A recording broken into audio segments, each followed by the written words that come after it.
আমি আয়োজন কৰিবলৈ গৈ আছো পণ্ডিত টেঙাই মোহন স্মৃতি দিৱস লগতে বঁটা প্ৰদান অনুষ্ঠান।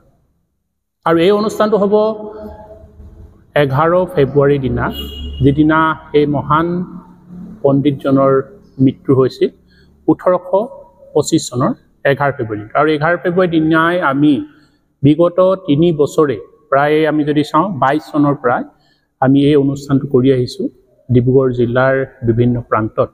আৰু এইবাৰ আমি ডিব্ৰুগড় জিলাৰ বৰবৰুৱাৰ চুকাফা ভৱনত এই অনুষ্ঠানটো অনুষ্ঠিত কৰিবলৈ গৈ আছোঁ। আৰু বিগত সময়ত এই পণ্ডিতজনক আমি টাইপাৰ তৰফৰ পৰা বিশেষকৈ ডিব্ৰুগড় জিলা সমিতিৰ উদ্যোগত আৰু কেন্দ্ৰীয় সমিতিৰ আহ্বানত আমি 22 চনৰ পৰা অনুষ্ঠিত কৰি আহিছোঁ। আৰু এখেতৰ স্মৃতি দিৱসৰ দিনাই আমি টাই ভাষাৰ লগত জড়িত লগতে টাই সংস্কৃতিৰ লগতে এজন বিশিষ্ট সমাজ সেৱক তথা লেখকক আমি এই পণ্ডিত টেঙাই মোহন বঁটাৰে বিভূষিত কৰি অহা হৈছে।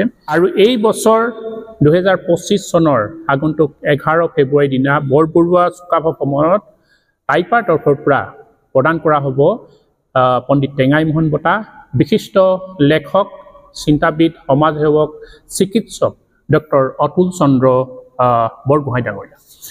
আৰু অতুল চন্দ্ৰ বৰগোহাঁইৰ বিষয়ে যদি আমি ক'বলৈ যাওঁ, তেওঁ বহুকেইখন কিতাপ ইতিমধ্যে লিখি উলিয়াইছিল আৰু বহু বঁটা তেওঁ ইতিমধ্যে পাইছে জীৱনকালত। আৰু তাৰ ভিতৰতে আমি যদি চাওঁ কেইখনমান উল্লেখযোগ্য আমি কিতাপৰ নাম আমি ক'ব বিচাৰিছোঁ।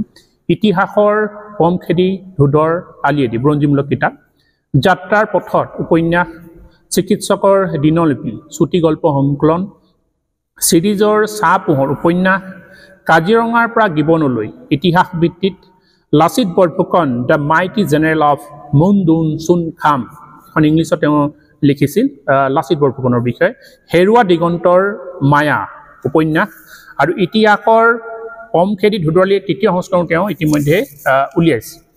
আৰু তেওঁক ইতিমধ্যে বিভিন্ন সময়ত বিভিন্ন সন্থা, বিভিন্ন দল সংগঠনে বিভিন্ন বঁটা দিছে। তেনেধৰণে চিকিৎসক ৰত্ন বঁটা 2007 চনত গ্ল'বেল ছ'চাইটি অফ ইণ্ডিয়া প্ৰদান কৰে। ৰাজ্যৰ ইতিহাসবিদ হিচাপে 2020 চনত অসম চৰকাৰৰ পুৰাতত্ব বিভাগে বিশেষভাৱে তেওঁক সন্মানিত কৰা হৈছিল।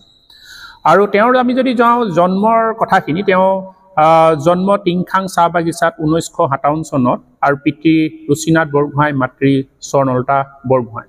আৰু তেওঁৰ লেখক আৰু ইতিহাসবিদ হোৱাৰ লগতে তেওঁ এজন ভাল ফুটবল আৰু এগৰাকী বেডমিণ্টনৰ কিন্তু ভাল খেলুৱৈ হিচাপে ইতিমধ্যে পৰিগণিত হৈছে।